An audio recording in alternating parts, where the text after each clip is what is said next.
What's up, Pags here at MEI Studio, and this time we're going to try something a little different.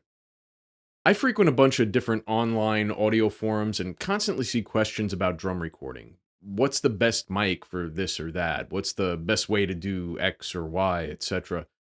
Always using the word best. The thought process is that if you can somehow figure out what the best gear or the best way to do something is, then it's going to work out for the best. If you get nothing else from this video, know that there is no best for anything in audio. The best thing you can do is learn why the choices that we make are made. Once you know why you're doing something, figuring out how to do it becomes that much easier. Another thing I see are excuses for why someone has quote-unquote failed at recording their project.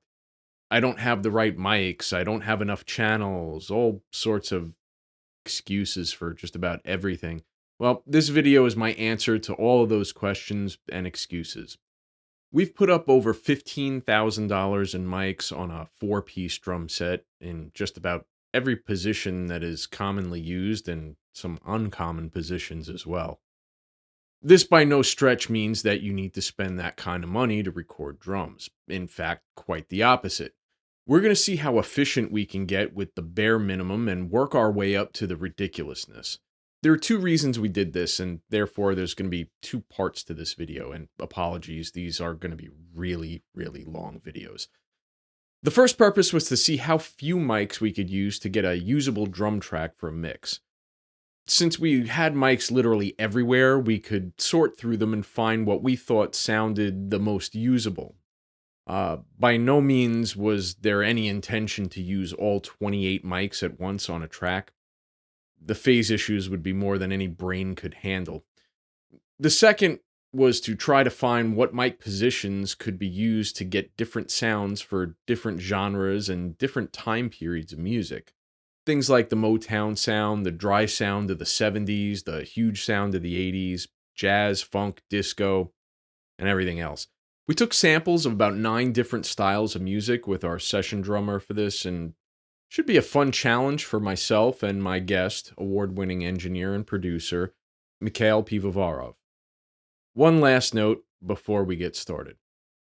This video is about common miking techniques for use in a mix. As far as the actual positioning of the mic goes, if anybody's interested in seeing a more in-depth look at where and how these mics were placed on a more granular level, let me know, because right now that's on the cutting room floor and this video was long enough as it is. So let's get started.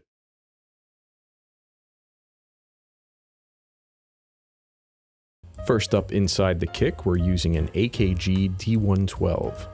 Out in front of the kick, we have a Bee's Knees LE-FET condenser microphone. Behind the kick, we have an AKG D12VR in the beater position. And also in front of the kick, we're using an Avantone sub-kick. In the worst position, we're using a vintage AKG D130 omnidirectional dynamic mic. The top of the snare is getting a Bayer Dynamic M201. And the bottom of the snare is getting a Mic Parts STC84 High SPL. The hi-hat is getting a Shure SM81 with the filter set to max. Our rack tom is getting a vintage Shure SM98. And the floor tom is getting the Soyuz 1973 condenser microphone.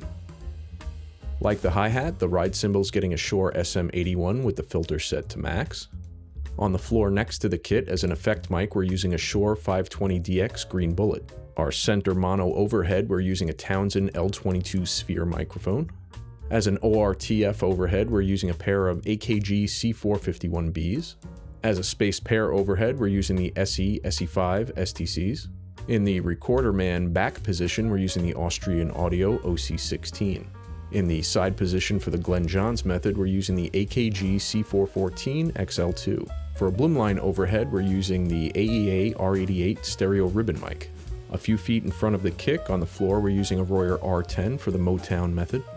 We set up a mid-side room mic with the mid mic being the U87i from Neumann, and the side mic being another Townsend L22 Sphere.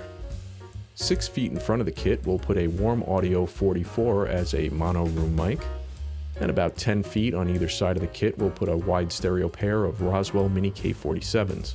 As a mono far room mic, we're going to be using an Alder Audio H44 ribbon mic. And lastly, our close room mic will be another AEA R88 stereo ribbon mic.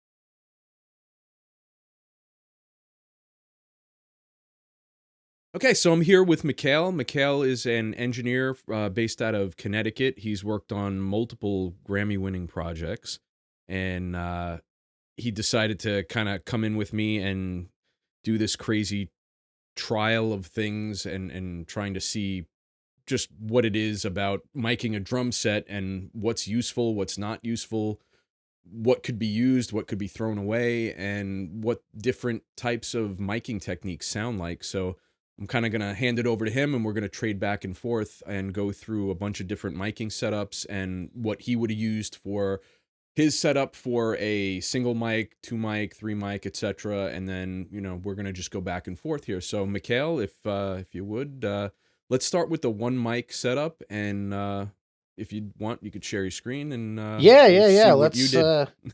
Let's do this. Yeah, I think this was really cool because it was a really interesting process of like sort of demystifying drum recording. Like I'm a really big fan of, take this thing that we all sort of take as gospel and then go, okay, well, like what's actually making it tick? It's part of the thing that I love about our relationship is whenever like a new plugin comes out or something, we'll rip it open in Plugin Doctor and go, okay, well, what's actually making this tick? Like, yes, the GUI looks all pretty and nice, but like, what's this really doing? You Right. know.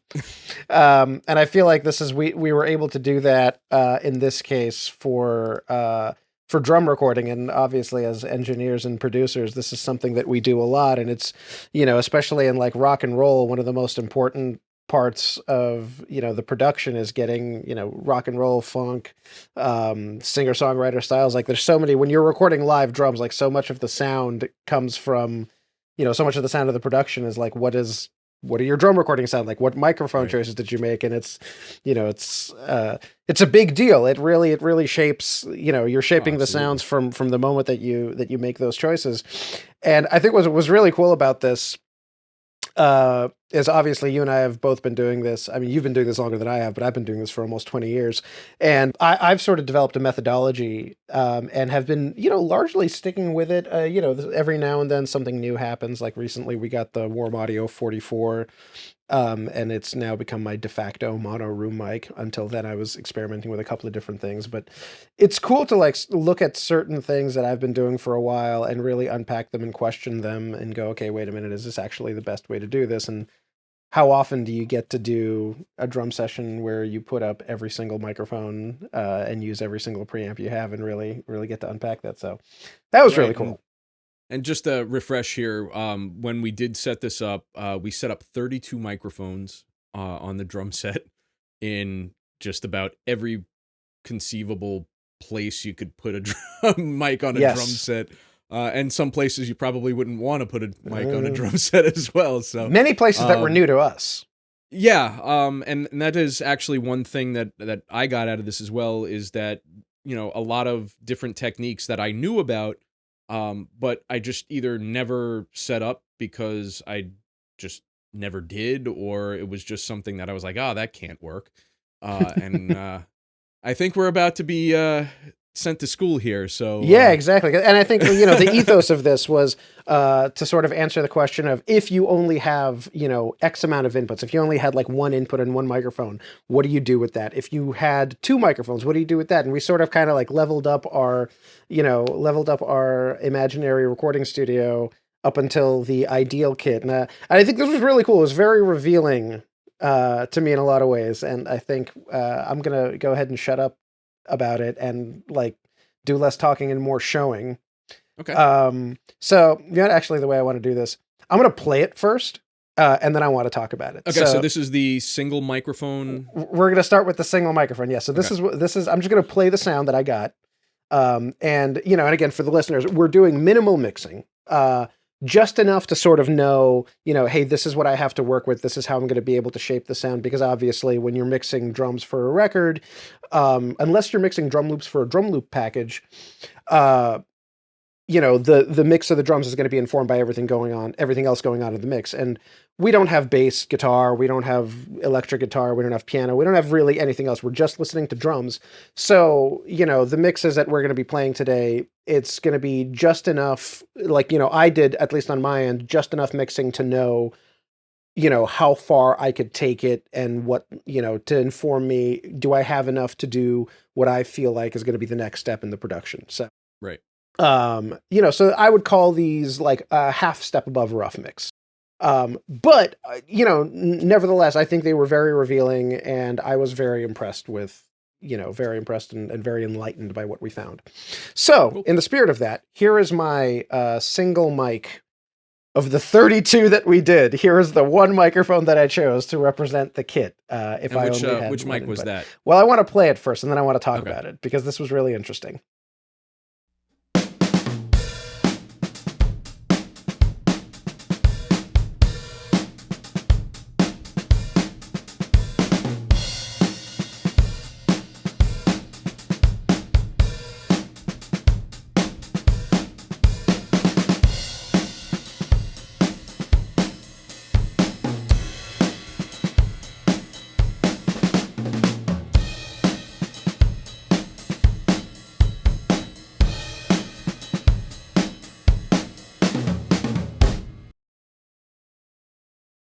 So that's the sound that I got out of one microphone. Sounds done to me. Yeah, I mean, it's pretty good. It's pretty good. It's frightening. So for the reveal, I did two versions of this. Okay. But the one that I just played, and I think the one that I'm going to really stick with, is the Warm Audio WA44, the clone of the RCA 44 that Warm Audio makes, which is a fabulous microphone. Right, and we had this mic set about 6 feet in front of the kit, or actually it was about 4 feet in front. I think it was a little bit closer, because we set it the way that I normally set it in my studio, which is about four-ish feet. Right. I think it was 4 feet and then 3 feet up.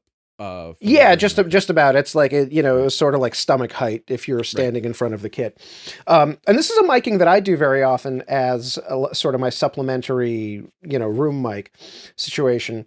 And here's what that microphone sounds like on its own without any processing. I'm just going to go ahead and turn that off.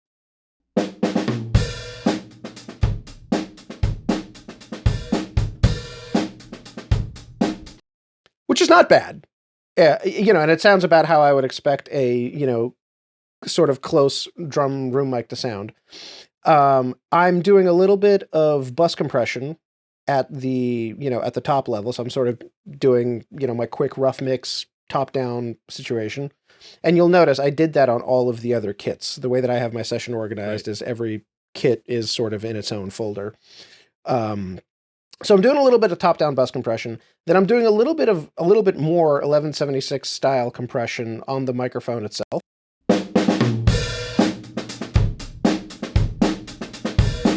And already that's like bringing everything forward. That's sort of like it's, we're getting a nice punchy kick. Everything sounds a little bit roomy. It's a little bit far away, a little bit. But the early Beatles records, like this reminds me a lot of like early Beatles records. A lot of albums, a lot of rock records from the 60s where they were using one microphone and sort of keeping it a little bit back. I did a little bit of EQing, nothing too crazy, sort of lifting the highs because the 44 is a little bit of a dark mic. And then I used Oak Sound's Bloom as I popped open the drum bus preset, played around with things a little bit.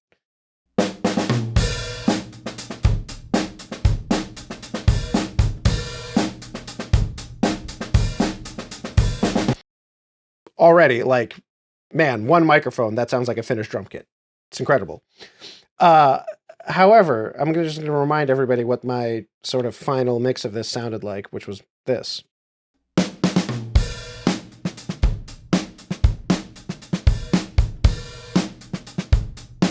Like there's clearly some directness going on in the kick drum. There's clearly some directness Right. going on in the snare. And part of our conversation early on was we're not for this phase of this project, we're not specifically saying, oh, we're going for an early 60s sound, we're going for a this or that. Our Right. kind of ethos here was, okay, I have one input on my interface, on Right. my preamp to record drums. How do I do it? I'm a modern producer. What do I do? And I immediately thought back to what Mark Ronson did on the Amy Winehouse cover of Valerie, and Mhm. they recorded that with one microphone. I think it was like a 57, very cleverly placed in the room. And after that, they layered it with samples. So that's exactly what I did. I took this Warm Audio 44 and using Superior Drummer, which I'm going to load this up very quickly and just show you what this thing is capable of. I was able to extract. So Superior Drummer has this tracker feature where you can load in a waveform and it will, when you tell it what sound you're attempting to get it to recognize, uh, there's, filters and, possibly machine learning. I'm not exactly sure how this, how this is working, but Black magic. black magic, sure. Uh, but it figures out what is a kick drum, what is a snare drum, what is a tom, and it does this with a reasonable amount of accuracy. And in this case, uh, I was able to, from that one Warm Audio 44 room mic, I duplicated it, and one of them, here I am with extracting the snares, and on the other one, I'm extracting the kick. And you can see how these, it matches, you can match Mhm. with the kick sound, it can react to the velocities, and I was able to, with Superior Drummer, get this.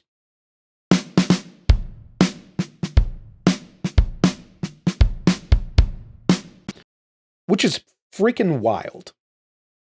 Got the ghost notes and I everything. know, it's It's picking up the amazing. ghost. It's absolutely incredible. I stumbled on this during lockdown in 2020 when I was working with a couple of friends that were like recording from home, and one of my buddies literally set up an iPhone over his drums, recording, with the front mics on the iPhone, gave me a stereo overhead essentially. And from that, I was able to use Superior Drummer to extract, the toms, the snare, and the basically all of the shells.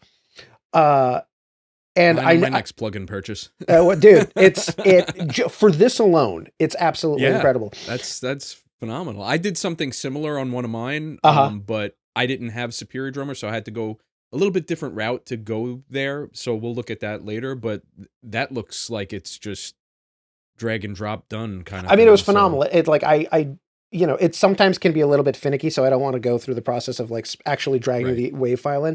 But no, essentially, of course, what you do is I made this thing that says, you can see it's snare trig. This is actually just the 44 waveform drop down, and then I clipped the heads and tails, and then I actually, using right. Pro Tools' new feature, was able to just drag this from the timeline into Superior Drummer. We tried this live the other night and it was a little bit Right. finicky, so I don't want to like go through the whole process of trying to like get it to work and showing people, Right, but right, right. I promise it does work. Sometimes you sort of have to screw with it a little bit. And I know That's phenomenal, though. I mean, like you basically took a single mic as your overall drum sound, and now you're augmenting it with an extracted kick and snare to absolutely. just bring it right in your face and get like a decently passable modern drum sound. That's Absolutely, phenomenal. absolutely. And I would That's say great. that I wouldn't hesitate to use this on like a classic rock recording, classic rock style. I wouldn't hesitate to Yeah. use this on a funk style recording. I wouldn't hesitate to use this on like a contemporary funk style, like a Wolfpack kind Hmm. of vibe. Like Right. I would use this all day on that type of thing. The Warm 44, because it's sort of a little in front of the kit and it's a figure eight microphone because it's a ribbon, it does get a little bit of the room. So, if we Right. just solo that for a second, it is a little roomy.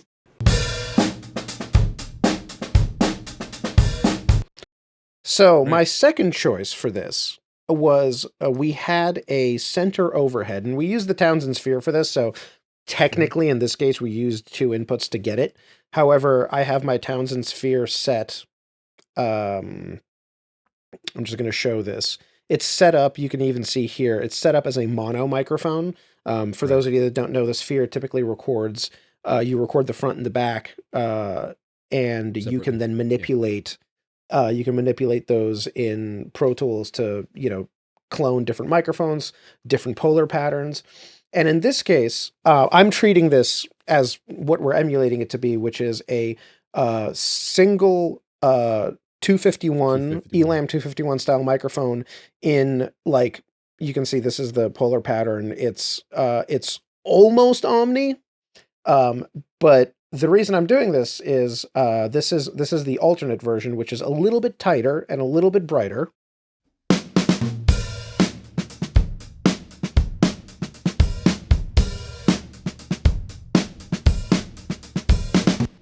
as opposed to Right. The hat gets a little darker there. The drums feel a little bit more roomy, a little bit bigger, kind of almost. exactly. Yeah. The snare gets a little throatier, like the Right. 44 Yep. definitely gives it a little bit more of what I would characterize as a colored sound, like something that's a Hmm. little bit more uh, what's a good way of putting it? Something that's a little bit more affected, Right.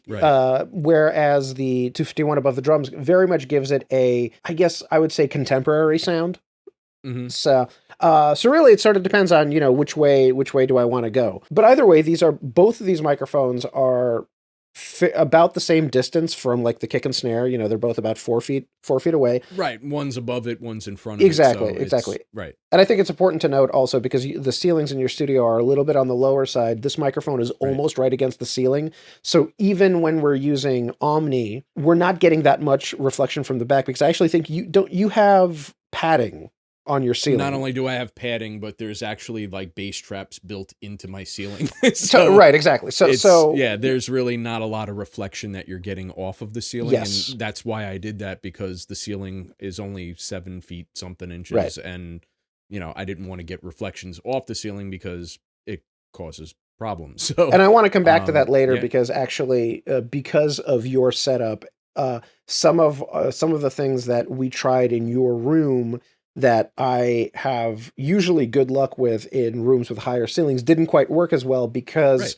of your lower ceiling and because it's padded. So like some of the figure eight mics that we would put up closer towards the Hmm. ceiling, they sounded a little Sound bit too different. direct and like different Right. than what I'm used to hearing. But anyway, Yeah. so I know that was a lot of harping on the single microphone, but a lot of my findings after this relied a little bit on, like mixing in the superior drummer thing and everything. So I Right. wanted to start with a lot there, but now that we Yeah. have I that mean, as a primer, that's, yeah. I mean, guys, like And I went this could be the entire video. Like you can pretty record a drum much. set with one microphone. Like end of story. You know what I mean? Like we put Yeah. 32 up, but you can do it with one.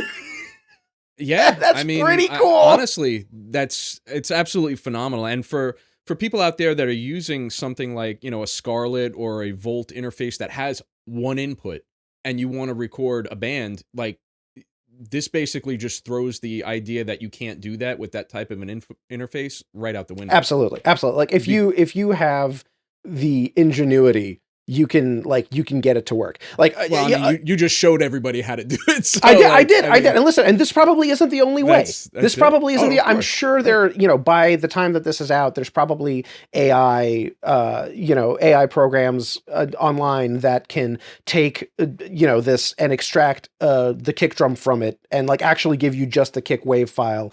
They can Right. extract the snare from the 44, and you're actually just getting this. Like I'm sure Yeah, we're getting heading there. there. We're heading there. I Right. mean, we can Yep. already extract drums, and percussion from vocals. Like I regularly Right. use AI, like the isotope music rebalance remove Right. to remove drums from vocal microphones in live performances, and they work remarkably well. Hmm. So listen, there's a million ways to do this. This is how I did it, and I'm very excited about it because it was a challenge, and it was really cool. It was really cool to find that you can do this. I mean, listen, those Scarlett 4 input interfaces, Hmm. what do they run? A couple of $100, and Right. you can use one input for the drums, one input for the direct bass, one input for a guitar, and one input for a vocalist. You can record a live rock band with Right. a With 4. four-input interface. I mean, come on. Yeah. That's I mean, think about, crazy. like, the Beatles worked off of 4 tracks, That's and true. their stuff still stands up today. That's So, true. I mean, limitation doesn't have to mean that you're limited. Exactly. I mean, In fact, it breeds creativity. And in this case, like absolutely. Yeah. this limitation forced me to get creative. And Right. I had a lot of fun with it. And I know, I feel like you probably went in a very different direction. And I'm going to Oh, go I ahead went and in a completely different direction. I'm excited to hear what you did. I'm going to stop my stream. I think let's kick it over to you and let's see what's going on in your session. All right, so I went in a completely different direction altogether than what Ooh, you did. interesting. You went for a more refined, processed sound Yes. where it was like almost like a multi-track kind of sounding thing. My thought on this was, okay, I want to get like a down home dirty, like Okay. almost, you know, Jack Whitey I was going kind to of say, all right, like, Jack White. yeah, and I was like, all right, well, I went through all 32 channels of this. Actually, there's more than 32 channels, but or 32 mics rather. Uh-huh. So I went through all 32 mics and I listened to them, and I was kind of listening for something that had a character to it that was just a little bit different than a normal, what you would consider a normal recording. Yeah. Um, and I wound up using something that I've never used before. I've never set up a mic in this position before. I've never even thought to do this. And I wound up using the worst mic, or the crotch mic, as some people Mm-hmm. call it, or Sylvie Massey calls it something else. I'm not going to use those terms on my channel here Oh boy. because, yeah, she's got an interesting way about describing this one. But again, I went for a more like raw, dirty sound, something that, like, if I was recording something like a Jack White type of thing, but something that was just not like anything else that I had heard before. So here's where I went with it.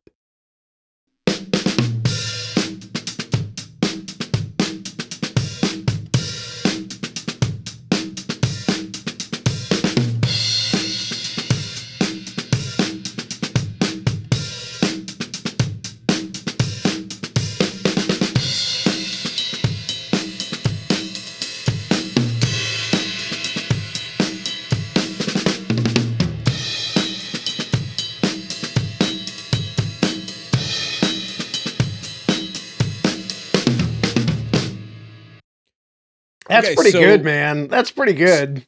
but so my thought on it, like, yours had a very, like, okay, I'm standing in the room with the kind of kit. To me, this has a little bit more of like my head is shoved up the drums, and like, because Yeah. everything sounds close. Like, even the toms, like the toms don't have a roomy sound. The snare doesn't have a roomy It's sound. very, very direct. Yeah. So the worst mic is placed. We set up an vintage. Yeah, so this is called the worst setup. WURST. URS. Yeah, worst as in like Yeah. bratwurst, as in sausage, as in anatomy part. Bazinga. So yeah, so this mic is set up just at the back rim of the kick drum. We used a vintage D130 AKG microphone, which is an omnidirectional microphone, and it's pointing towards the drummer's nether region there, kind of like past the snare and everything. But it is literally as close as you can get to the middle of the drum set as anything else you possibly can. So you're getting really close kick, you're getting really close tom, you're getting really close snare.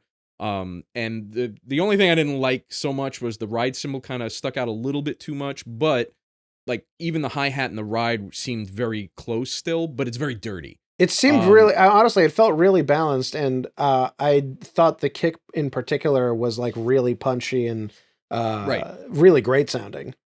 So I went with, again, same thing as you. I just kind of hit the compression a little bit. Uh-huh. Actually, I'm going to play this with everything kind of bypassed here, so you can hear just the mic without any processing. So here's that.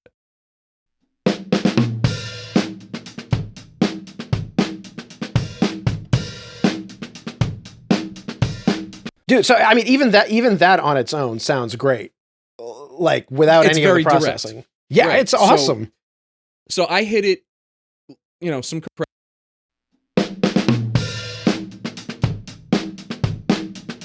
so you can see I'm not hitting it that bad. My Yep, EQ yep. though, different story. Well, it's actually I love this, and what's really interesting about this is that in broad strokes, this is similar to what I had to do with the 44, which is dip a little bit of the mids, Mhm. punch a little bit of the lows in the bottom end right around the fundamental of the kick, and lift the highs. Right. Yeah. And then the next thing that I did was use the transient designer to just kind of bring out a little bit more of the attack of each drum. So that just kind of made it punch a little bit harder. And then the last thing I did to make it dirtier, I pulled out the Safari pedals. And I know Safari, you're Safari, Safari. yeah, you're a big fan of this. Oh man, I love Safari pedals. And I kind of went through some of the presets and I found this one and I kind of just modded it a little bit from where the preset started. And it's basically just a tape emulation and we're just kind of slamming it just to kind of give a little bit of grit. The grit light is even on here. Yep, yep. But it's just a little like extra grit, a little extra dirt, and to me, like this is kind of like something. It almost sounds like a breakbeat, like a sample, Right, kind like of off of a vinyl or something. right, exactly. So that's the direction I was going with this was to kind Totally. of get a little bit more dirty. You went more clean, refined, processed, pro level kind of stuff. I went with the lo-fi side, and I did that Yeah. for almost all of these actually, except for when we get into the higher mic count. Right, But right, right. for my one mic, two mic, three mic kind of thing, I went for more of like a lo-fi kind of sound. So it's kind of cool that like again, you have a drum set, you have an input, and you were able to go with a very clean, very processed sound on it. I was able to go with the opposite end of the spectrum and get a very dirty sound. So again, this proves that you got no excuse to, get out and start recording Right, exactly. if you're limited Exactly. to one input. If that's the sound you're going for, here's a way that you can go do that. If you're going for a more clean, refined sound, your way is obviously the way to go about doing that. But again, one input, cool drum sound. Either way you You can go, do it's either. different Like sound. Exactly. you can do either. Exactly. And the funny thing is the what you did with the worst mic is similar to what I usually do with the 44 in like, big rock productions. I Mhm. will smash it like that, dirty it Same. up a little bit Same. and, Yep. put some tape on it or whatever and like write it up in the chorus or the bridge or something. Yep. So actually it's funny. The worst mic was one of the things that I really liked and that I had never really done before. And I'm now starting to think about integrating that into some of my drum setups to get that sort of really processed. Yeah, and that mic actually had a weird compressed sound to it that I was not used to hearing. Like usually when you put a mic close to drums and stuff, you get this really nasty, like harsh, well, I shouldn't say nasty, but you get a pretty heavy transient that comes through, like depending on Yeah. where that mic is pointed. But since it's an omnidirectional and it wasn't really pointed at a drum per se, it was getting everything around it, but it just had this very unique compressed sound without having any compression on it, without Right. doing anything. I mean, that was the mic into the pre into the converter, and Yeah. that was it. It was done. So And yeah, that's two actually a very very important point. The worst mic is the right way to do it is to use a microphone in Omni. well, it depends on who you ask. So the guy that created it used it. The person who's credited with creating it, I should say, he used the 57, and it was just Ah. like a directional mic on it. My thinking though, and in doing some other research, other people have said that using an Omni mic is actually even a little bit better because it starts to pick up more of the toms, more of the kick, more of Mhm. everything else, whereas the directional mic kind of gets more of the snare and you get a more snare forward sound. Right. Right. So when we did set this up, I kind of went with the Omni because my thought process was I want to get the whole kit.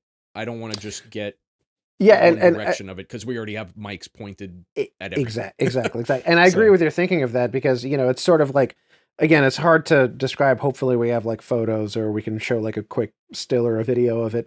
But Mhm. where it is literally like if you think about, okay, my snare is here. I have a tom. I have a tom. I have a tom. I have, my cymbals are up here. Like the microphone is like right in the middle of Of where all everything. of those sounds are starting from.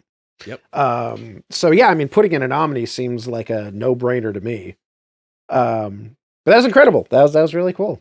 So again, two different sounds, two different types, one mic. And One mic. it's both of them could be used in a production. It just depends on what kind of sound that you're going for. I mean, and thankfully we didn't go the same way with both of these kind of things. So, it just kind of shows the opposite ends of the spectrum that you could go, and again, limitations be damned, because really either one of these is completely usable in a certain situation.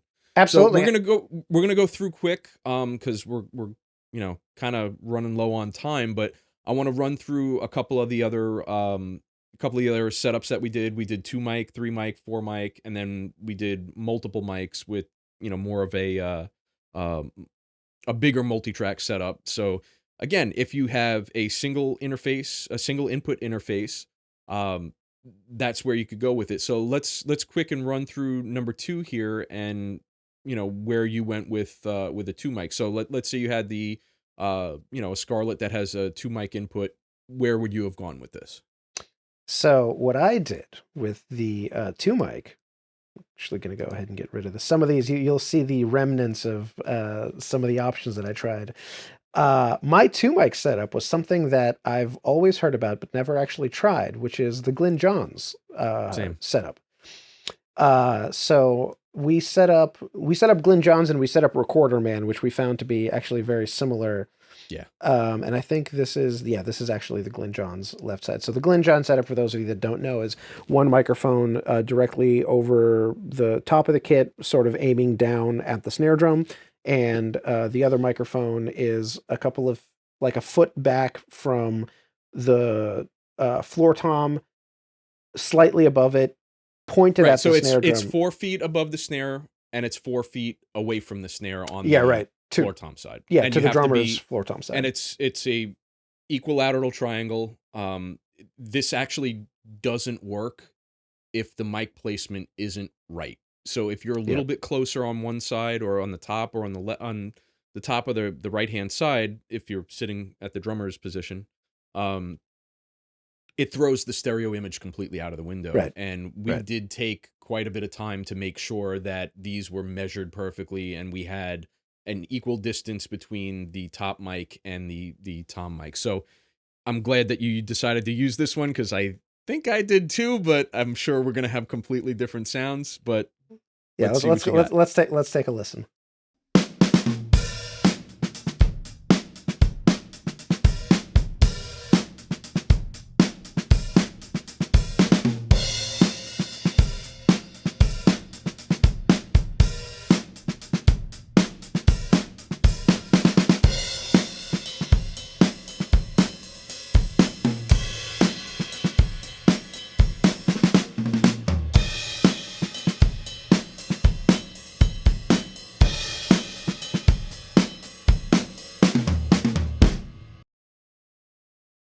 So I don't know, man. That's pretty awesome to me. So all I'm gonna say is I'm gonna guess that you have your Glenn John set up Yep, for your stereo field, and you still kept with the sample thing, extracting the kick and the snare. that is correct. I'm gonna ask if you cheated and still use the kick and snare from the mic on top, or did you actually redo it using the Glenn Johns? No, I actually for every one of these, originally I was just going to keep the one from because I was like, yeah, whatever, we got it to work. But I actually did go through and using Superior Drummer each time. It by and large processed about the same way. I had to do very minimal tweaking to get it I was gonna to. say the overhead one. I'm sure it was probably about the same. And that's the Yeah, one I used. That's the one I used. cool. So yeah, this was really great for me. I'm gonna mute the Superior Drummer thing, Mhm. just to give you guys an idea of what it sounds like without it, Cool.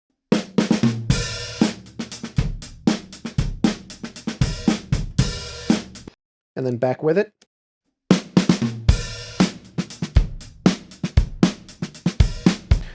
So obviously it's a Right. lot punchier with it. But I mean, even without it, it sounds pretty good. I'm getting really good definition. The Right. stereo imaging on it to It's me amazing. it's perfect. Like the hi-hat is exactly where you would imagine the hi-hat to be from drummer's perspective. The Right. ride cymbal is exactly where you would imagine it to be. The tom placement in the stereo field is great. Right. I gotta tell you, I was not expecting to like Glyn Johns as much as I, I ended up I'm gonna loving I'm it. gonna completely agree with you, and I'm gonna throw in there also that and something that you mentioned earlier, the Recorder Man setup is very similar. In fact, it uses the same top mic. The only Yes. difference is instead of the mic being all the way off to the right, it's right behind the drummer's shoulder on the right hand side. Yep. So you kind of just get a little bit more of the kick in that one. Hmm. Yeah. But the stereo image isn't as wide. It's not as rich. Yeah. But the thing that floored me about using the Glenjean's method was like how well that works stereo wise. And like Yeah. you have a mic above and you have a mic to the right. Like how is that making a stereo image of the drum set so Yeah. Right. perfectly? Right. And that it absolutely blew my mind. Yeah. I was completely thrown off by that, and never in a million years would I have thought that would work. Yeah. So And what we're using here, by the way, is we've got 414 in on the floor tom side, Mhm. and in overhead we have that same sphere that I was using as my one mic Mhm. sphere guy, one mic large diaphragm condenser. But in this case, I made it uh, 47. I made it a tube 47 in cardioid.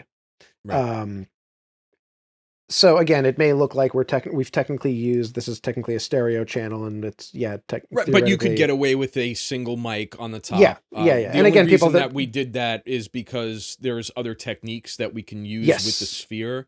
So using a single sphere mic, you can set up a mid-side recording because you yes can set one copy of it to a omnidirectional to center, and then you can use a figure eight yeah sideways, and you can create a mid-side thing. The other reason that I think using the sphere as that overhead mic was to be able to change the flavor of the mic. yeah So like when exactly. when I did mine, since we had a 414 off to the side, and I wound up using a 414 just to kind of match the I sound a little specifically bit. wanted to not match them because Okay. I thought that Yeah. was more interesting.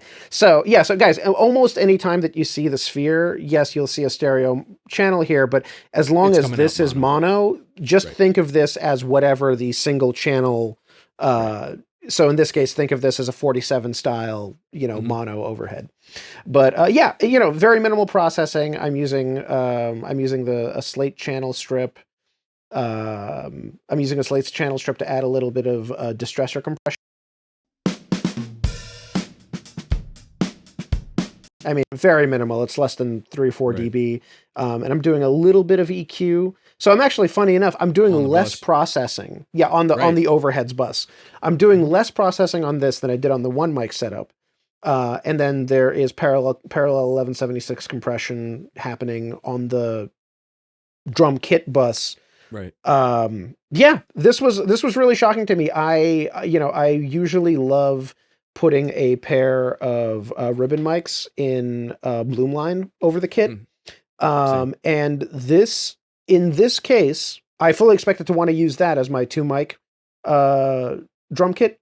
I was just so blown away with Bloomline and like the depth and dimensionality of it and the width of it that I, didn't really feel the need to go for that Bloomline thing. And actually, I've got a band in this coming weekend. I am 100% going to be using the Glenn Jones method to record the drums. That's awesome. So That's very awesome. excited, very very excited. Very cool. All right, let me kick it over to you and let me see what did you do with two Is microphones? I did two of these. So I did one that's in mono again, trying to Uh huh. keep that same kind of like lo-fi thing. And for my first one, I used the worst mic again, and then I Ooh, used the overhead center. interesting. And I used the same thing, the sphere mic. And I did again, I went for more lo-fi kind of sound, and here's what I came out with.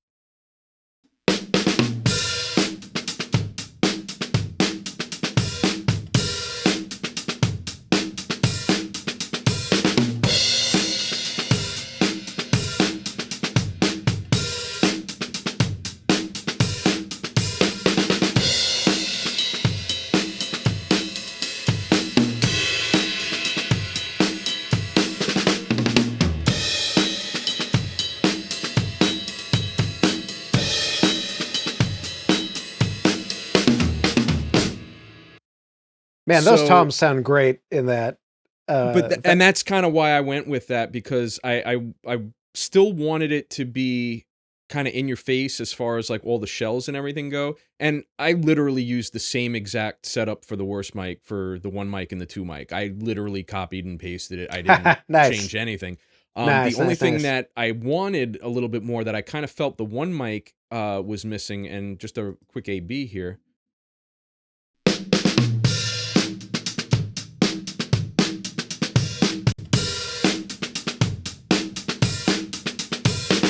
So you can I hear mean, like how that's night and bright. day, dude. Right, you can hear how bright that got. So the overhead mic, I kind of was like, all right, I just want to get a lot of that top end. And again, I did a very similar cut to what I did on the worst mic, and then compressed it a little bit harder. I did an Ah. all buttons in, fastest attack, fastest release. So that center overhead mic,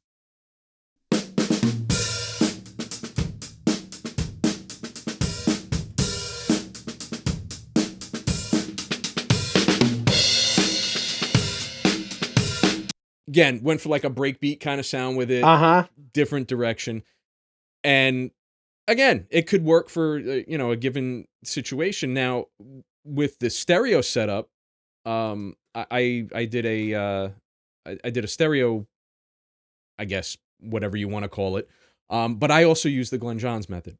Um, and I did the same thing. This is one where I started like trying to pull out certain things. I wanted a little bit more kick on the Glenn Johns thing, because again, with the mics being set sideways and above, the kick wasn't quite as in your face. So Uh-huh. um, what I did was I took the overhead, and I filtered it out down to just the bottom end, where just I was just getting kick frequencies essentially, and then I used the Slate um, plugin for Trigger? trigger, and it essentially just made a trigger of the kick drum. So I was able to put a closer mic kick drum into it, but again, use the same kind of thing that you did. I hit it again. I'm going for a more lo-fi kind of thing, so Yeah, I yeah. went and I smacked it against some tape. I hit it with an 1176. And also all of mine, I do parallel compression on mine as well. So I have an analog piece of gear, my Pi compressor, that I run Nice. on parallel, and all of the ones that I'm gonna play for you are using that parallel compression as well. But here's my stereo.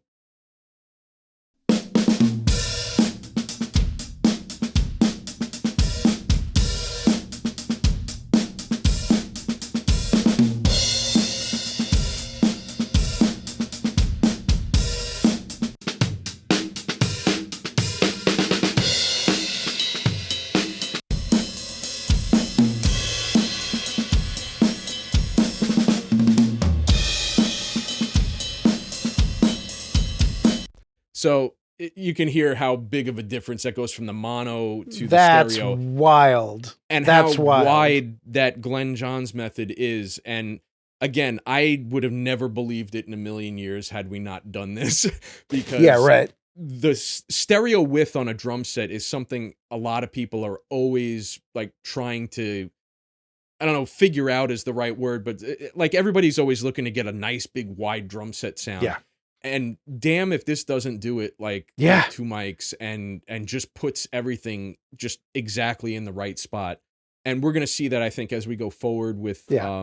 with more mics, of how big that can actually get, and how that can really help in getting that width of the drum set. So let's quick go over to three mic quick, and let's see what you Yeah, did there. let's check out three mic setup. So similar to your two mic setup, going from one to two mics, my three mic setup starts with the same overheads that I used for the two mic. It's the Glenn Johns, Okay. uh, but I added the snare direct, Mhm.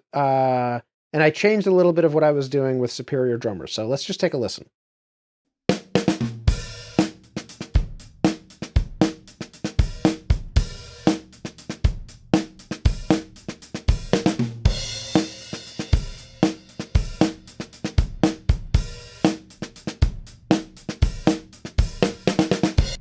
not going to play the whole thing. It's very Yeah. similar to my Yep. two mic, but I'm just going to very quickly A/B my two mic and my three mic just to show you guys the differences and then explain what I did here. So here's two mic.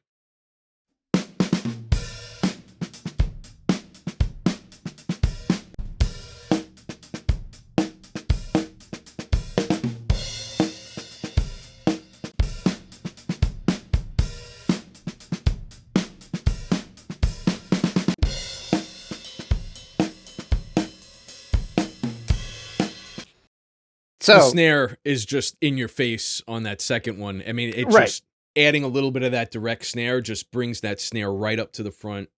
well, and it smacking. feels finally the snare feels natural because what I've Right. been doing up to this point has been sampled snare direct mic mixed with whatever my choice of overhead or like general drum miking was. So my three mic setup was the thing that I felt like I was missing the most from the two mic was the snare. I added the snare direct, and I also removed it from my Superior Drummer triggering. So Got it, I was okay. able to sort of So take this is away the snare mic now without any snare sample. exactly. Yeah. So this is Cool. snare mic, no snare sample, but the kick direct sample is in there because I still felt like if we just listen to the mics without the Superior Drummer, check out why I put the kick back in.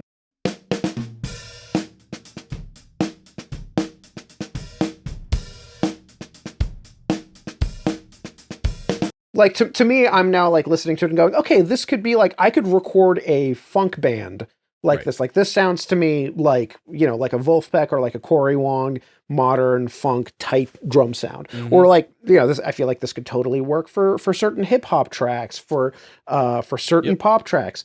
But yeah, I mean, there's not much to say about it. I gated the snare a little bit. Got Oxford drum gate on there. I'm doing a little bit of compression. And I'm doing a little bit of EQ here. I'm just going to show you guys. Well, actually, I'm doing quite a bit of EQ. I'm lifting a ton of top end out of that because I really wanted to make it snappy and crispy. I'm going to solo that's usually where I get my bottom snare mic in there. So you're basically trying to pull that snap out with the EQ. And I'm trying to get that sizzle that we would Yep. normally get from the bottom snare. So let's just let's just listen to that snare mic for a second.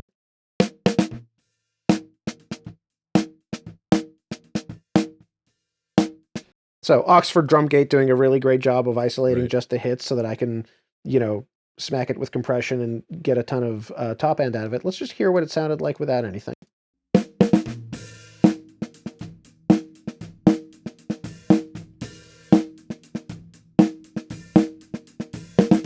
It's not bad. So, could use a little help. Here's with everything. I'm just gonna go plugin by plugin. So here's the gate.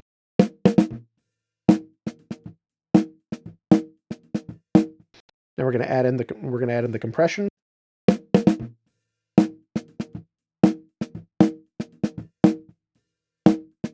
Now we're going to add in the EQ. So we're dipping some of the fundamentals, some of that thickness for the sound that I'm going for, and then we're bringing out all of that top end smack.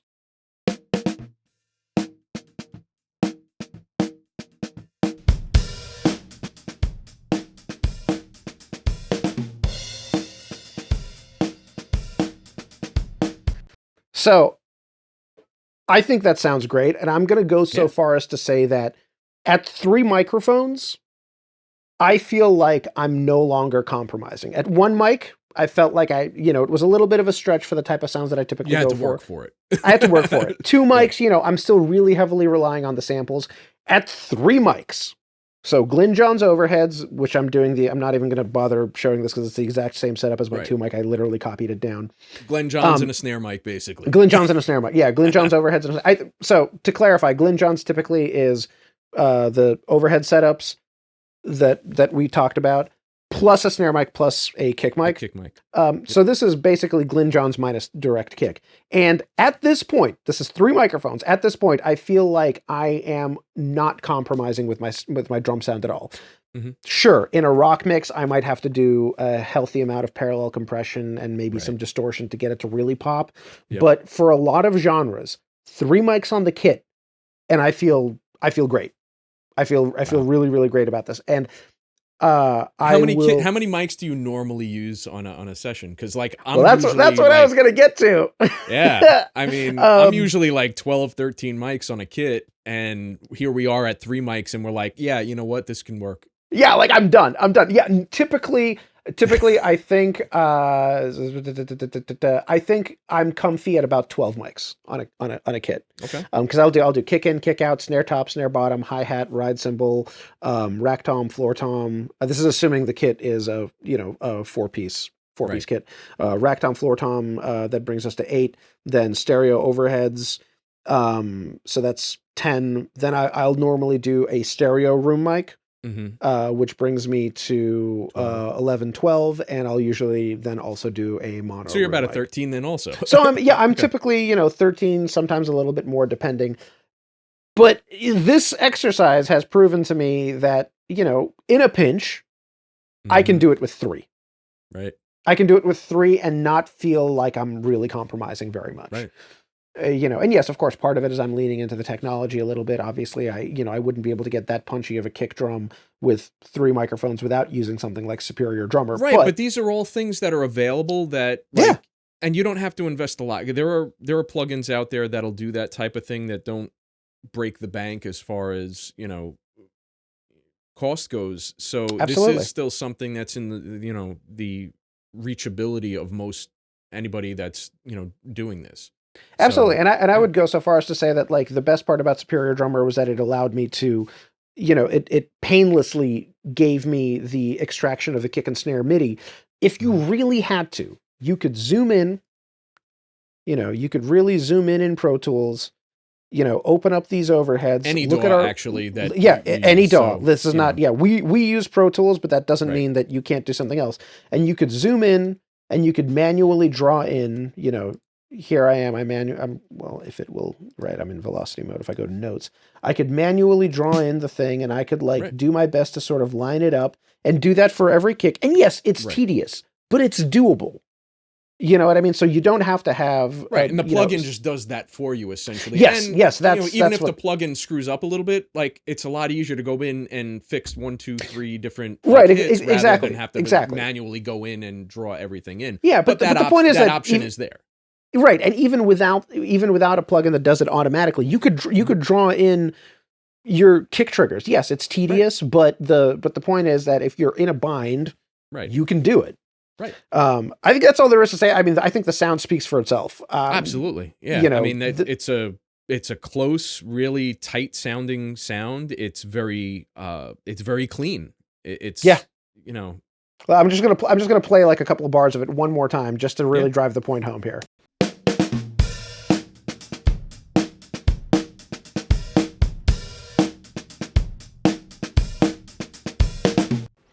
Yeah. I'm not saying that I'm going to go and record a band with 3 mics, a drum kit with 3 mics anytime But you soon, could. but it's really good to know that I can. Like, I Right. still like to put up a lot of microphones because, often I will track like, anywhere between 3 to 6 songs with a band in a day. Mhm. And sometimes those songs will want a slightly different approach to the drum recording. Like, for example, one song I might only use the outer kick mic, overheads, and a snare mic. Another song I might use all 13 because I want a really close mic sound, but I want to use the rooms Right. as well. It gives me options. So I'm Right. probably not going to like stop recording that way anytime soon, but knowing that with 3 mics I can feel effectively Right. uncompromising Right. is pretty freaking cool. Let's kick it over to you. I want to see what you did with your 3 microphones. Nothing different. I'm gonna be completely honest with you because like once I kind of got into that like lo-fi thing, like that's kind of where. Yeah, you said, did you kind of live there for a while? Oh yeah, no, absolutely. Because I was just digging the vibe of it, and I felt like, all right, well, if this is kind of where I want to go, I did almost the same thing. The only difference for me though was I got Oh, rid I of. see. I see. Your direct mic was different. You chose a different Yes. direct mic, my friend. So I love kick drum, and that's my deal. I got rid of the triggers altogether and just decided from here to kind of go a little more natural. Yep. Um, And I think if and I think if I wasn't using good triggers the way that I was, uh, And if I didn't have the option to use good kick triggers, I probably would have added a kick mic before I added a snare mic. So yeah, I mean, and that's where I went with it. Hell yeah. I still am using a little bit of trigger on this, just to Okay. kind of, the inside kick mic was not quite where I would have liked it, and I Yep. think it just has to do with either the placement or the way it was being played. But either way, there was something missing from it that I wanted to augment with a little bit of the trigger. But here's my 3 mic.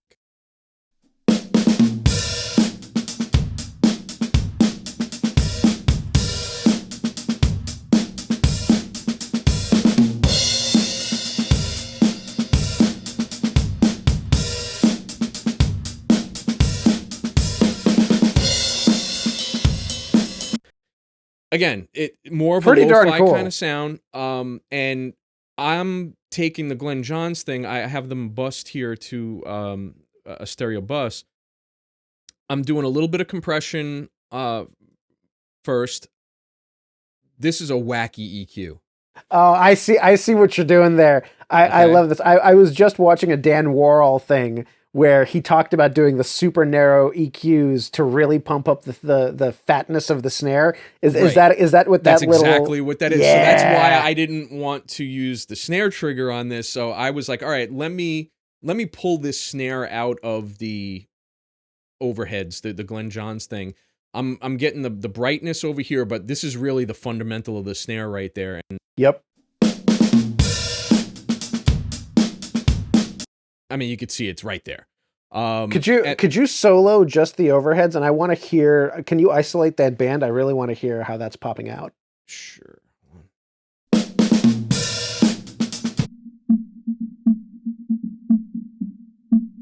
So can you turn it on and off?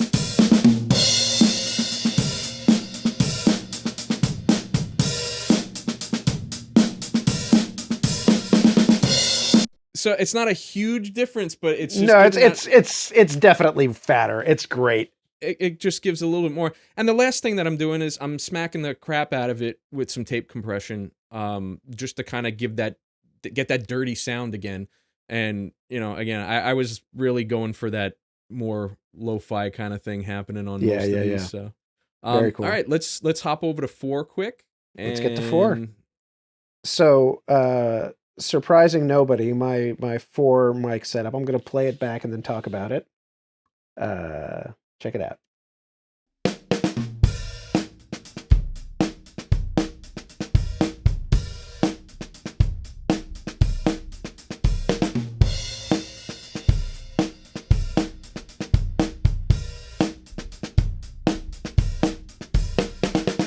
So I basically took my 3 mic setup, which was the Glenn Johns plus the snare, and said, Yep. okay, well, what's the next most important part of the kit that I feel like I'm missing out on? You guys are going to start seeing a pattern here. Yeah, right. And the next most important part of the kit was the kick mic, and that was still like I was still in the 3 mic setup. I'm just going to play that again for a second. Let's A/B them real quick.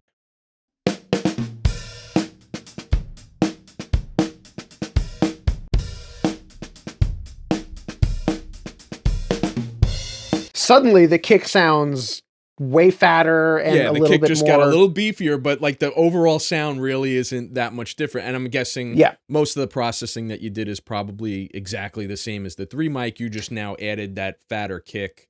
Added the fatter kick. I think I rebalanced a little bit. If we just take a look at this for a second, yeah, I'm using less of the Superior Drummer trigger. It's still in there.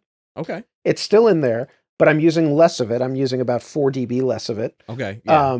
And I actually had the same feeling. I didn't really love our capture of the inside kick. And I wonder if that was, I think maybe we needed to put a couple of pillows in there or something. Yeah. The kick preparation is very big, and it's something that really shouldn't be overlooked. But when we were doing this project, we were trying to go for a whole bunch of different genres of. We set up 32 mics. Give us a break. Yeah, well, not only that, but like we went from jazz to funk to rock to this to that. Yeah, so we did. We kind of compromised a little bit on the setup of the drum set, so we didn't have to like go in and reconfigure the kit after each thing that we played. So we kind of met in the middle on a lot of things, and the kick drum normally I like my kick a little bit tighter, a little bit more muffled and muted. Yeah. That doesn't tend to work so well with jazz and some other things. So we kind of like, all right, we padded a little bit, but not as much as we would have for certain Yeah. genres, and this Yeah. being one Yeah. of them. So Yeah.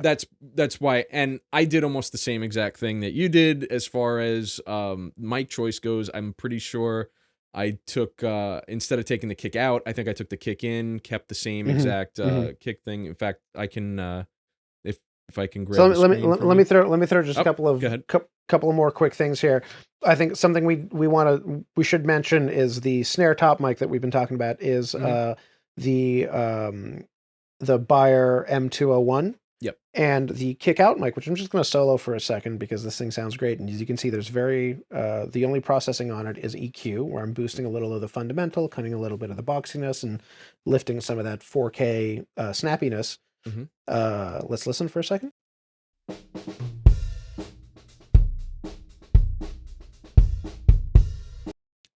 To me, great kick out Great kick sound. sound. Very, Yep. very helpful for, like Southern rock, jam band. Yep.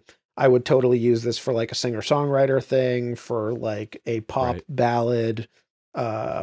This is a company from Australia called Bee's Knees. They're a small family-owned business, and we actually met them at AES a couple of years ago. And this is their Ellie Fett.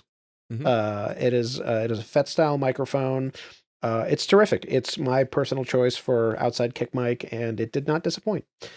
It would be my Um, personal choice too if Bee's Knees would get back to me. Just throwing that out there. If anybody yeah, from you've Bee's been. Knees watches this, yeah, I've been trying to we get love them. you guys. Just call us back. Yeah. Okay, let me hand it over to you. I want to see what you did for your 4 mic setup. Yeah, again, I took kick in, snare top, same as you. And then I left the Glenn Johns thing and did exactly the same thing. I didn't change a beat in So my your Glenn 4 Johns mic, setup. similar to mine, is the same as your 3 mic, but you're adding an additional. Whereas I added the kick to my 4 mic, you're adding the snare I'm because you adding the didn't have the snare. snare in your. Right. Okay, great. I haven't Well, had yeah. snare this entire time. So, And yeah. I see you're also doing one more thing there. You're doing a room processing finally. Okay. So this is one thing that I decided to add in that's a little bit different. Let's hear it.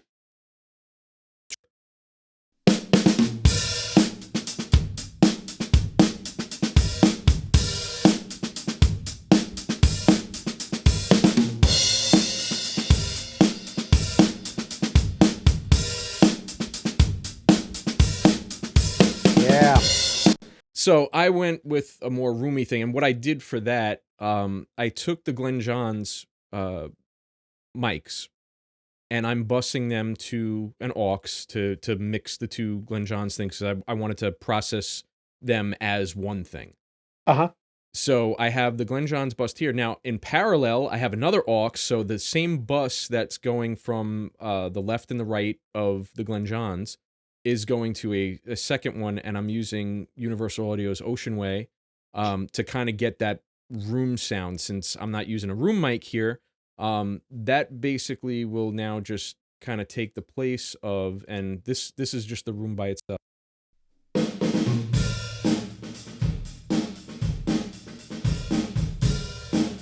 So there's That's my room great. sound, and now adding that in with just the Glenn Johns, and you can hear there's like no low end on that at all, and Yeah. that's because again doing the same thing here. If you notice, I got rid of the hump for the snare drum because now I have Yeah, the yeah, snare yeah. mic. I didn't need that, so I just kind of left that alone and Yep. let that do Yep. its thing. And again, brought in my kick drum and my snare drum.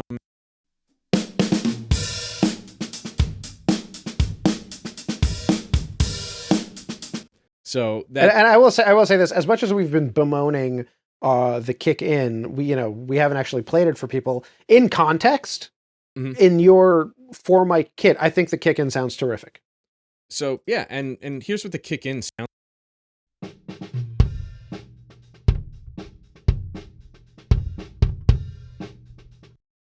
Yeah, so not my favorite kick drum sound, Right. but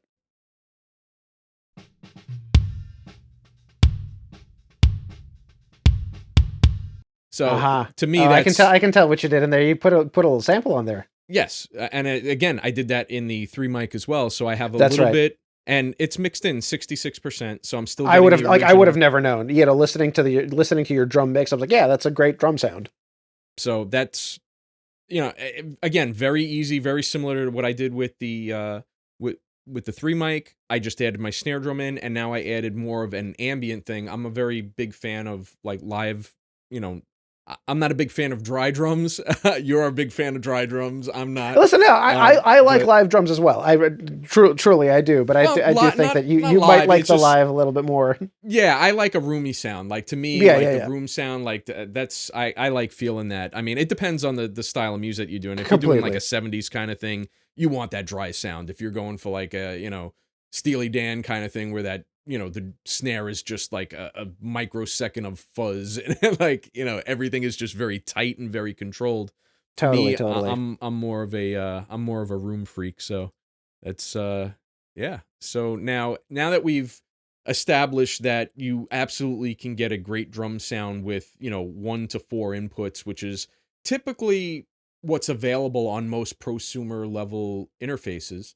Yep. We then decided, okay, now what happens if you go and if you have more than 4 inputs available? So Yeah, like and you did a 5 to 7 and you did an I 8. So I'm did. gonna let you just kind of like do those one quick after the other just to kind of Yeah. show. I did. I skipped the 5 to 7 and I went to like an my 8 and more than 8 are almost exactly the same thing. I just added a couple extra things in, so like I didn't Cool. even separate them. I just did okay. Here it is with the ones that I wouldn't use, and then I'll unmute the other one. So you So went to 5 to 7 here. maybe what I'll do is I'll go through the rest of mine, and then you can go through the rest Sure. of yours, and we can chat Cool. about that. All right. So yeah, I did feel it was actually I felt it was pertinent to do the 5 to 7 because when I was thinking about like what are the interfaces out there, you've got your like 1 or 2 input interfaces, you got your 4 input interfaces, you've got your 8 input interface. Right. And we both did 8 mics, but I also thought, well, okay, if we have an 8-channel interface, maybe somebody would like to put 6 mics or 7 mics on the drums and then Mhm. also track like A bass or scratch scratch vocal or guitar something like live that. with Right. it. Exactly. So like what does that mindset look like? And my 5 to 7 mics, I actually took my 4 mic setup and added 1 microphone. So my Okay. 5 to 7 is actually only 5 mics. I'm going to play it for a second and then I'll talk about what I did. I see what you got in there. All right. Oh yeah, you do. Yeah, you do.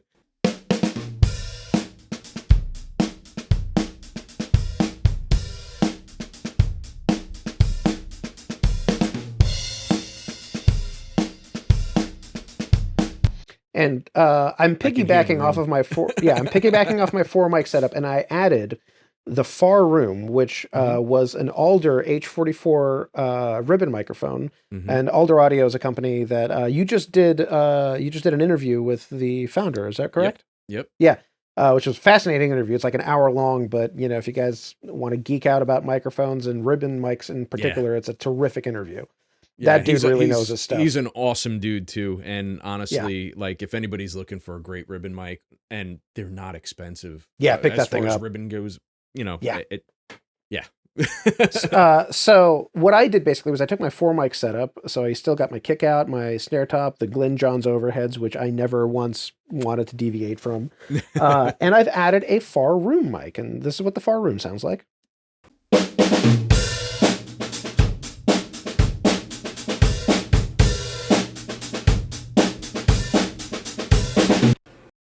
Okay. So I'm just doing a little bit of EQ. I'm Mhm. dialing back Rolling some off of the some of the top top. end, Yep. which is not something I normally do with a ribbon mic, but the Alders have so much high Oh, end. They're yeah. really sound.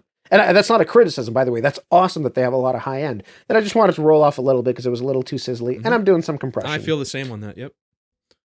I just want to very quickly A/B the 4 mic to the 5 mic just to give you guys, the idea of what it sounds like. And remember, the only thing I'm doing is I'm adding that Far Room, and I added actually a little bit of EQ on the Okay. 5 mic master bus where I'm dipping a little bit of 350 and raising a little bit of 6K. So that's a little bit north of where the snare is, just Mhm. opening things up a little bit. Right. I can't say exactly why I did it. It just felt like the right thing to do at the time. But let's just A B them real quick.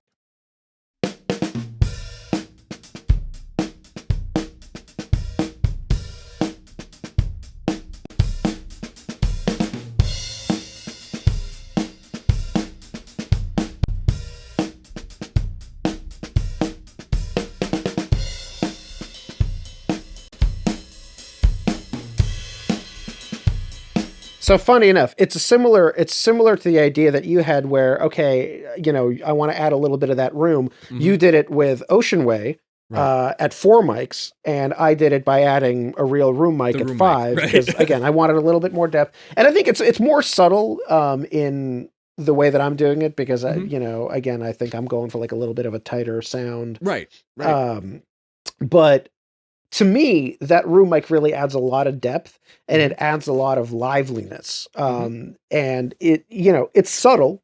I'm Right, not it's like not over the slamming top. it. Exactly. Yeah, yeah, yeah, yeah.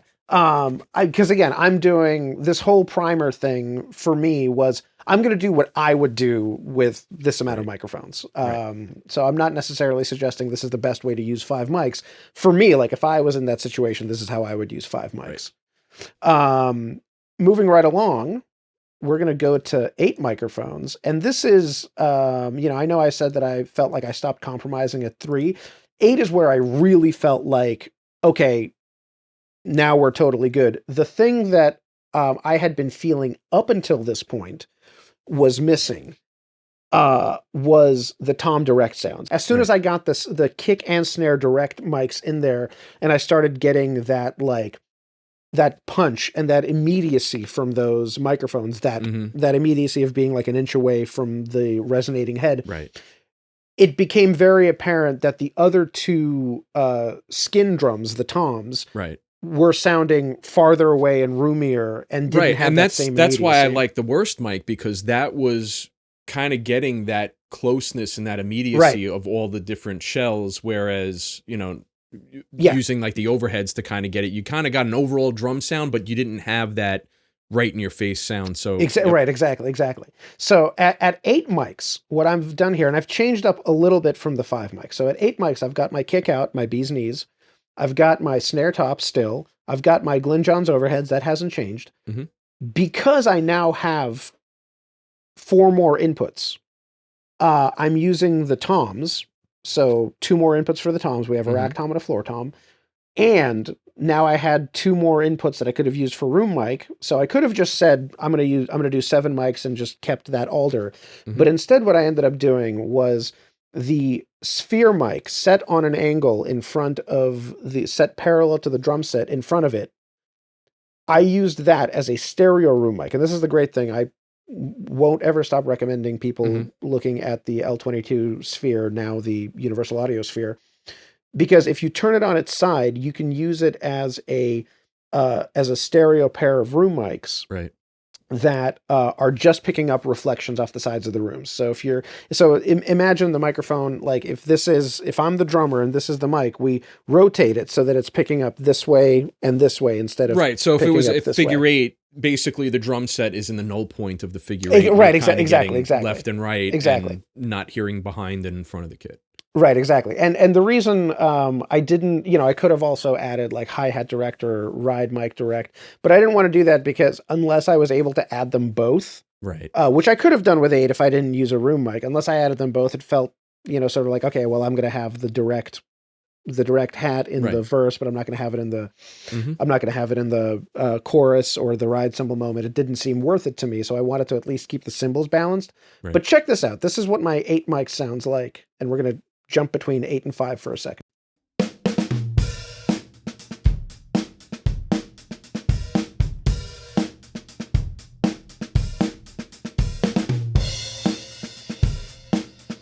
And then we're going to just check that same passage on 5.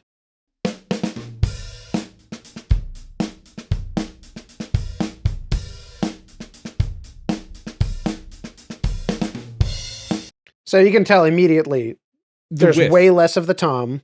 Right. Well, the width, yes, the width from the room mic is completely different. Well, yeah, but I mean, the toms obviously are closer because now you have that tom mic that's right in your face. But what I noticed right away was going from that mono room mic to the stereo room mic. It just enhanced the Glenn Johns stereo like even Yeah. further.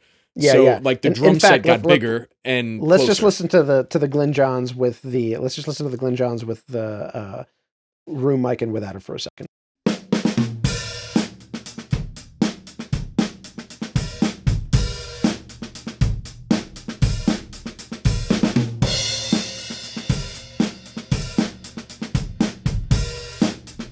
Yeah. It's like you get a little bit more of that kick drum. Right, you get all that heft from the kick drum too. Right. But for me, it was the biggest change was the immediacy of the toms. Like I'm going to go to this spot that where is where he's playing the toms. Here's this little tom fill moment. I'm just going to play it for a second. Here's the 5 mics.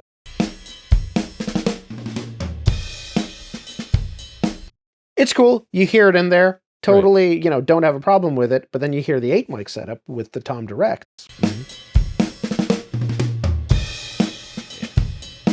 And suddenly the toms feel important. Yeah. Listen, I could do it with the 5 mics. I can do this with the 3 mics. I felt fine having the 3 mics. I felt like I wasn't compromising, but of course, like my grandfather always used to say, better is the enemy of the good.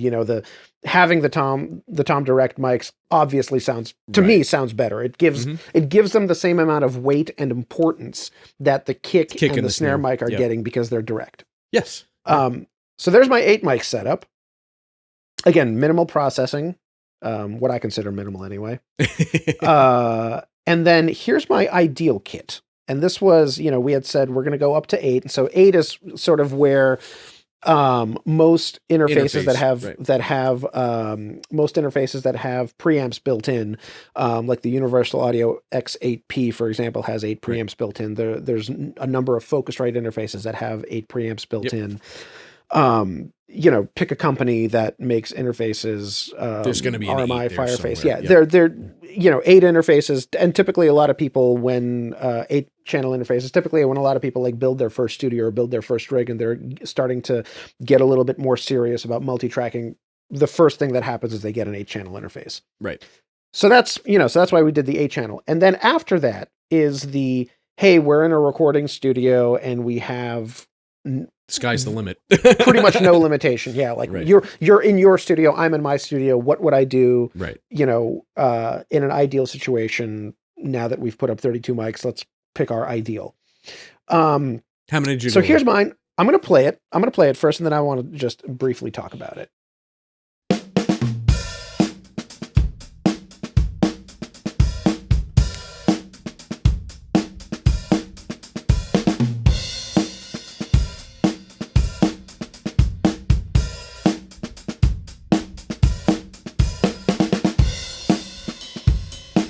And I'm just going to very briefly compare that to the 8 mic.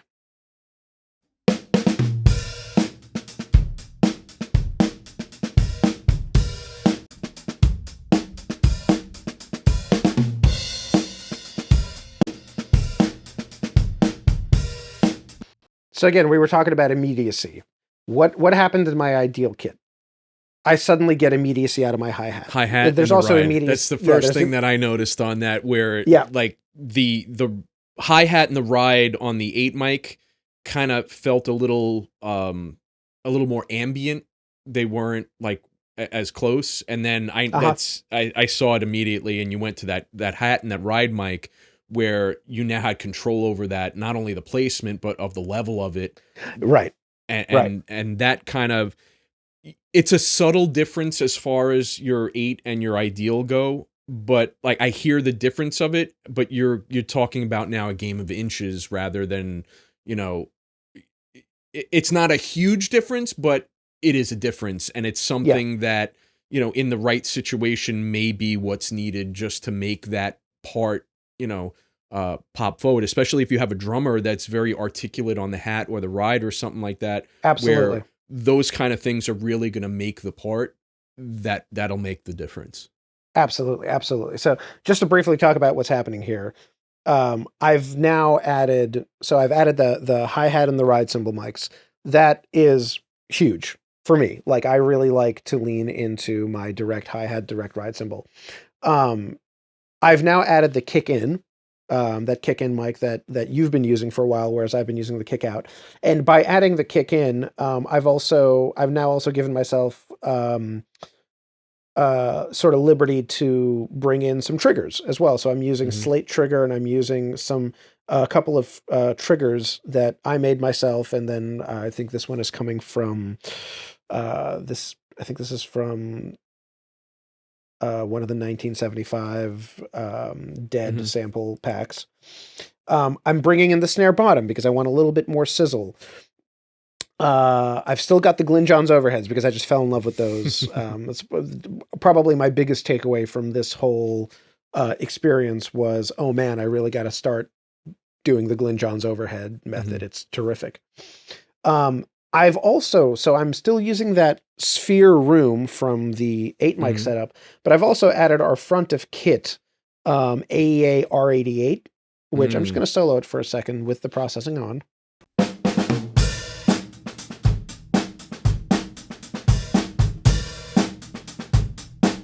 Which, by the way, for a 2 mic setup, also that don't suck. Yeah, exactly. I was gonna say that and that's pretty balanced. and that's just so people understand what that is. That's the R88 is a stereo Bloomline microphone from AEA. It's 2 ribbon microphones perfectly stacked on top of each other, giving us, to, a Bloomline setup. That's immediately in front of the kit, also about chest height, a couple, about 4 feet up. Mhm. Um, Yeah, and I thought that really just added a little bit of depth, a little bit of dimensionality. Again, this was going from 8 to the ideal kit, Mhm. game of inches. Like, Yeah. I would be perfectly happy with the 8 mic. Mhm. However, what I want to really do here, while I have this open, and then I want to hand this back to you, here is, I just want to go through what I thought were like the big landmarks. So here's our single mic.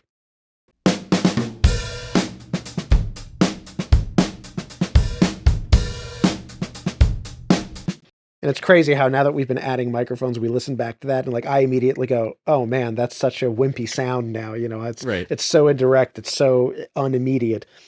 But then the first time you and I heard each of our single mics, we're like, "Oh my god, Right. that's Yeah. incredible!" So single mic, that's sort of like the first one. 3 mic for me is a big landmark.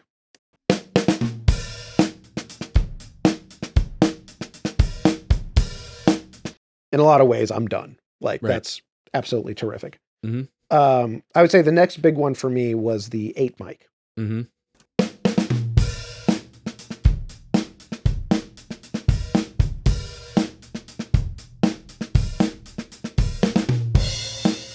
And it's not a Kicks. huge difference, but it's No, but it's that the kick's gotten beefier. The right. toms suddenly feel more Right. important. And let's just check out our ideal kit.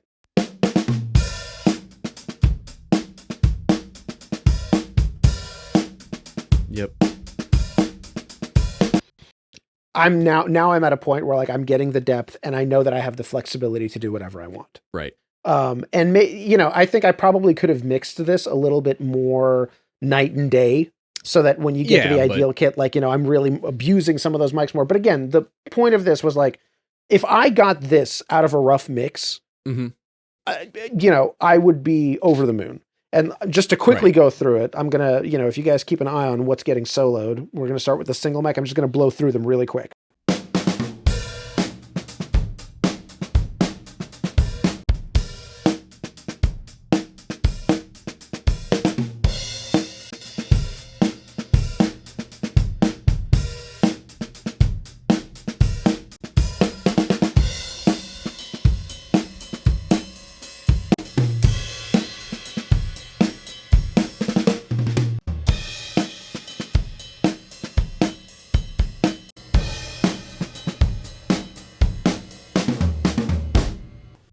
Yeah.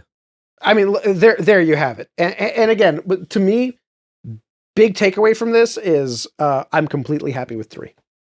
Everything after that, I mean, certainly there are definitely genres where I would really feel it not having a tom mic, not Yeah. having, a snare top and a snare bottom, Right. not having two kick things, not having room mics. But it's an interesting thing to listen to the three mic setup and go, yeah, that sounds like modern drums. And you kind of hit it on it. Like it's very genre dependent. So like for jazz, for instance, that three mic setup might actually be it, and we're calling it a day at that. Absolutely. For a And metal band, you're getting fewer phase problems than. oh yeah, of course. But like for a metal band, like I would definitely not go for a three mic setup in no, like even if I'm triggering everything, I'm still gonna want all of those individual Yes. direct mics, because I'm gonna want everything smacking me in the face as hard as I possibly can for something like that. Singer songwriter, that four mic setup, that seven mic setup, I mean, totally Yeah. could get by with it. I mean, 100%. there's absolutely no, problem with any of that for that type of genre. But yeah, again, like going through this just kind of put all of this stuff into perspective of, what is possible with, the most and the least amount of information that Yes. you can get. And being a Yeah. mix engineer, and you record a lot, you mix a lot. Um, what you get from clients sometimes is kind of, rough sometimes, I guess you could say, or, Yeah. sometimes it's great. It depends on, who it's coming from, where it's coming from. Obviously when you get something that's coming from a pro studio, it's a lot different than you're getting something from somebody that's, recording in their bedroom or their, the Right. basement, the garage, whatever it is. But hopefully this video could kind of become a, hey, if you're going to send me a mix, you're going to send me something to mix and you're recording your drums, check this out. Like maybe try Yeah. Right. these, try Right. these Hey, I know techniques. I know you've only got four inputs on Right, your right, device. Check out these couple of options to do a four mic setup, and I feel like we can get a great sound out of right. that. And that's going to make your life, my life, and, anybody Absolutely. else that's doing this, it's going to make life a little bit easier, because now we can say, okay, this is a way that we can make do with a limitation that Totally. doesn't necessarily have to be a limitation. Totally. Um, Totally. and So and let's see what you did for I was just blabbing so about my eight and plus. Like, what did yeah, you do? so I did the same exact thing I would do for an 8 and then an 8 plus. The only difference, and it's kind of like what you had going on, where you added that you added the hat and the ride cymbal. In fact, I can mute that out. But so my less than 8, so we got a kick, snare top, snare bottom, the two toms, same kind of thing that you did. I got away from the Glenn Johns when I got to this point. And Ooh. I did use the overhead Blum line. Uh-huh. And then I kept my fake room. Uh-huh. Yep. So I have But one, now you're two, sending the three, bloom line to four. the fake room as opposed to the. Right. So I'm 7 mics here. Uh-huh. And again, this is where I went with 7 mics.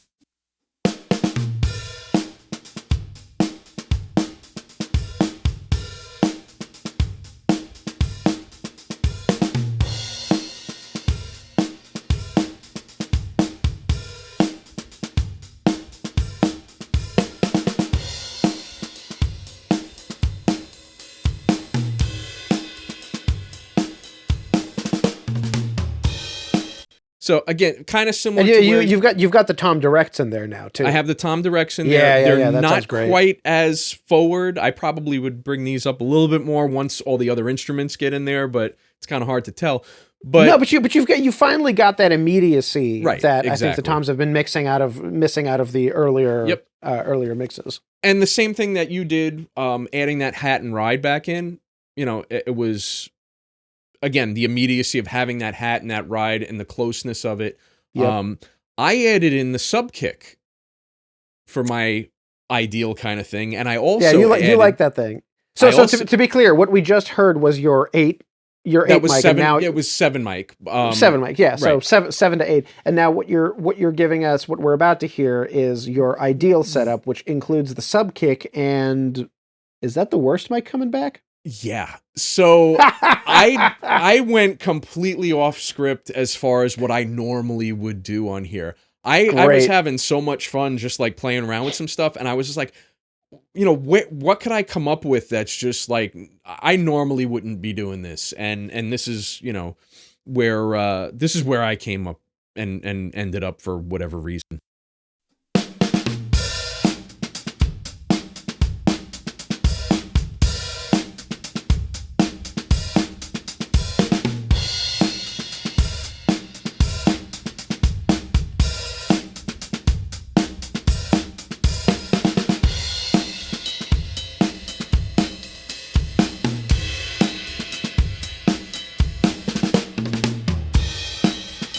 So I mean, that's great, dude. it's more of a dirty sound. I like my drums dirty. And it's just not, to me, it's not that much different than what we had back at 4, 5 mics, whatever it was, but it's completely usable in the right context, in the right Absolutely. situation. So, Absolutely. I think we're kind of repeating the same thing after each one of these, is that like these limitations that we kind of put on ourselves and tell ourselves that like, oh, I don't have 16 inputs, I can't record a drum set properly. Like, It's nonsense. screw that at this point. Yeah, yeah, no, that's total nonsense. Y- I think what's also important to remember is that the context of these recordings is very important, because once yeah, we get into a mix and there is bass guitar and there's piano and there's drums everything changes. and there's guitar, Right. these drum rough mixes sound really, really great as they are in a rock setting.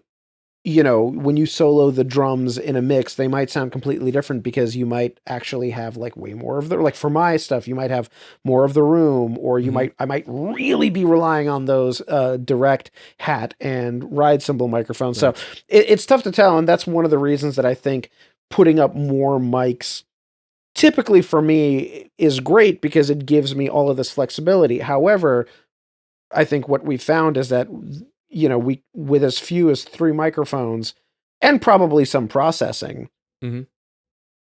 we could do a lot. Yeah, and again, the limitation excuse out the window, and being able to like look at something like this and um have the knowledge that like we don't have to be kind of held back by what we perceive our issues to be, and just go out and create and get the thing recorded and get the Yeah. job done, and you can get a completely usable thing. I just want to show one thing real quick, because Yeah. I thought this was kind of funny. I'm going to show you what my drums sound like without the parallel processing. Oh, nice. So, and there's going to be a bit of a volume difference, but like you can hear the difference. So check this out. Do you have the you have the ideal setup soloed right now? Yeah, this is the last one that we just heard. So. Yep.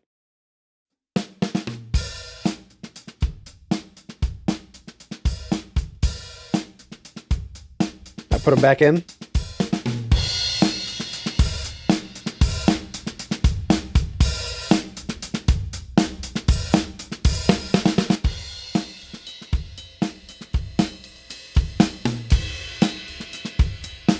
Wow.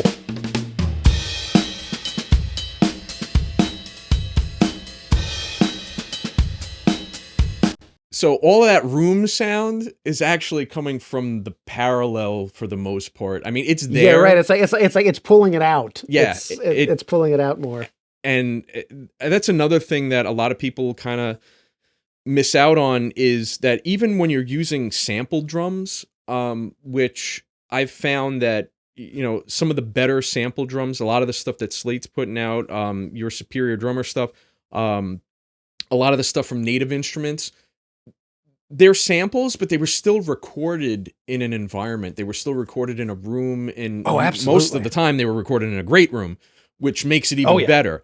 And the parallel processing really can bring out some of that liveliness and some of that room sound that you might not quite hear as much when you're just listening to it by itself. And I found that just kind of crazy because I was playing around with it. And I was just like, wow, it gets very dry. It gets very tighter. It's way more tighter, I guess I should say, without the parallel. And once the parallel comes on, it's just kind of like, all right, that just kind of booms out Totally. and gets bigger. So just another thing. I found the same thing, honestly. And if you look at my session, all of my buses for the single mic, 2 mic, 3 mic, all the way up to the ideal kit, all of them have an 1176 doing a pretty hefty amount of compression, mixed in just a little bit in parallel. Right. Similar approach to what you're doing, except I'm doing it with with a software piece of software with a plugin. But yeah, as soon as you take that out, you lose a little bit of that roominess, a little bit of that dimension. So yeah, very cool. Awesome. This is about time for this section of this video for now. We are going to come back and we're going to take a look at some of the different genres that we recorded and say what mics we would like to use to get a specific type of sound for a specific type of genre. And maybe how many mics can we get away with? And again, it's same kind of thing that we're doing here, but now we're going to look at like a Motown sound and say, okay, well, how close can we get to a Motown sound and what mics would we need to get there? We have a rock track, like, okay, what would we use for rock? Singer-songwriter, jazz. I think how many different genres did we do? I think we did like 6 or 7 or something like that. 7 or 8. Yeah, it was quite a bit. 1, 2, 3, 4, 5, 6, 7. Actually, we got 9 here. Yeah, that's right. So, so what we're going to do is we're going to come back another time and we're going to kind of dive into this a little bit differently, but the same, in looking at what it takes to get a good sound for different genres rather than just a drum set overall and in, what limitations cause on a drum set. We're going to see where we can get different sounds out of different genres. So yeah, rather than limiting by the amount of inputs, what is the best, what is the minimum viable concept per genre?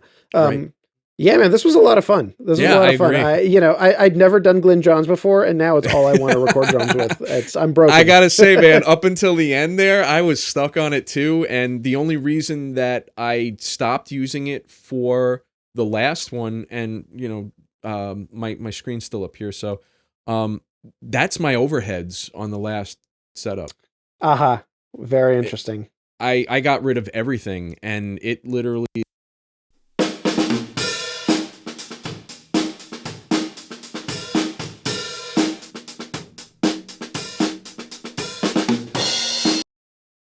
And that's feeding my room sound also.